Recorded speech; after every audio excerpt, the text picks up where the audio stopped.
नमस्कार विद्यार्थी मित्रांनो, आज आपण YCMO आणि इग्नोमध्ये काय फरक आहे हे पाहणार आहोत. म्हणजेच यशवंतराव चव्हाण महाराष्ट्र मुक्त विद्यापीठ आणि इंदिरा गांधी राष्ट्रीय मुक्त विद्यापीठ, म्हणजे इंदिरा गांधी राष्ट्रीय मुक्त विद्यापीठ आणि यशवंतराव चव्हाण महाराष्ट्र मुक्त विद्यापीठ या दोन्ही युनिव्हर्सिटी हे मुक्त विद्यापीठ आहेत. म्हणजेच की जे विद्यार्थ्यांना घरी बसून अभ्यास करून किंवा काम करून परीक्षा द्यायची आहे, ज्या विद्यार्थ्याला रोज कॉलेज जाणं शक्य नाही, जे स्त्रिया आहेत त्यांचं मॅरिड झाल्यामुळे जे शिक्षण घेऊ शकले नाहीत किंवा त्यांचं शिक्षण 10वी-12वीपर्यंत झालेलं आहे, त्यांना पुढे शिकायची इच्छा आहे, त्या विद्यार्थ्यांसाठी हे दोन विद्यापीठ काम करत असतात.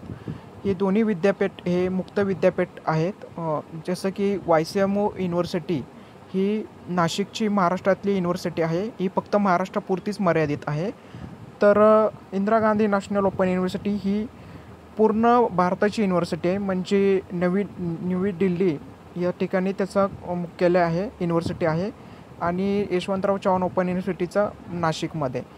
आता YCMO युनिव्हर्सिटीची स्थापना 1 जुलै 1989 रोजी महाराष्ट्र शासनाने स्थापन केलं आहे.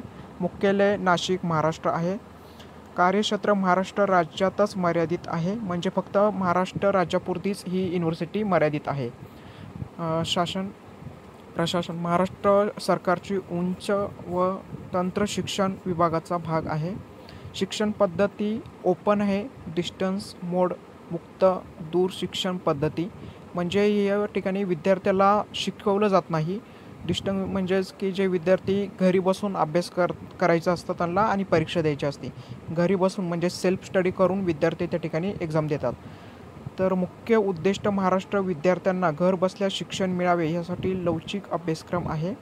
अभ्यासक्रम कृषी शिक्षण, संगणकशास्त्रीय, वाणिज्य, मानवशास्त्रीय, आरोग्य इत्यादी क्षेत्रात माध्यम मराठी व काही इंग्रजी अभ्यासक्रमही उपलब्ध आहेत. इंदिरा गांधी राष्ट्रीय मुक्त विद्यापीठाविषयी आपण आता माहिती समजून घेऊया. स्थापना 1985 साली संसदेतील विशेष कायद्याद्वारे केंद्र सरकारने स्थापन केले. मुख्यालय नवी दिल्ली या ठिकाणी आहे. कार्यक्षेत्र आहे संपूर्ण भारत आणि काही परदेशीय केंद्रीय कार्यरत आहेत. म्हणजे ही भारतातील सर्वात मोठी युनिव्हर्सिटी आहे इग्नो. प्रशासन म्हणजे भारत सरकारच्या शिक्षण मंत्रालयाअंतर्गत आहे. शिक्षण पद्धती आहे परदेशव्यापी आंतरराष्ट्रीय स्तरावरील दूरदर्शन शिक्षण आहे. मुख्य उद्दिष्ट आहे या राष्ट्रीय मुक्त विद्यापीठाचा देशातील कोणत्याही नागरिकापर्यंत शिक्षण पोहोचवणे. अभ्यासक्रम विश्लेषणात्मक, संशोधनात्मक आधारित, व्यावसायिक, पारंपरिक, नॉन फॉर्मल शिक्षण अभ्यासक्रम विविध क्षेत्र आहे. माध्यम इंग्रजी, हिंदी व भारतातील भाषा काही मराठीत उपलब्ध. तर अशा पद्धतीने हे दोन युनिव्हर्सिटी आहेत. ज्या विद्यार्थ्यांना अभ्यास करायचा आहे, पुढील शिक्षण पूर्ण करायचं आहे, ते विद्यार्थी ॲडमिशन घेऊ शकतात. तर आपण या दोन्ही युनिव्हर्सिटीवर ॲडमिशन कसे घ्यायचं यावरती एक स्वतंत्र व्हिडिओ बघणार आहोत. तर मित्रांनो, व्हिडिओला लाईक आणि सबस्क्राईब करून ठेवा, जेणेकरून मी जे नवीन व्हिडिओ बनवेल तेव्हा तुम्हाला त्या व्हिडिओचे नोटिफिकेशन मिळेल. तर ह्या दोन्ही विद्यापीठात आपण आपला प्रवेश घेऊ शकता. YCM ही पूर्ण महाराष्ट्रातली युनिव्हर्सिटी आहे, म्हणून जास्तीत जास्त विद्यार्थी ही YCMमध्ये ॲडमिशन घेतात.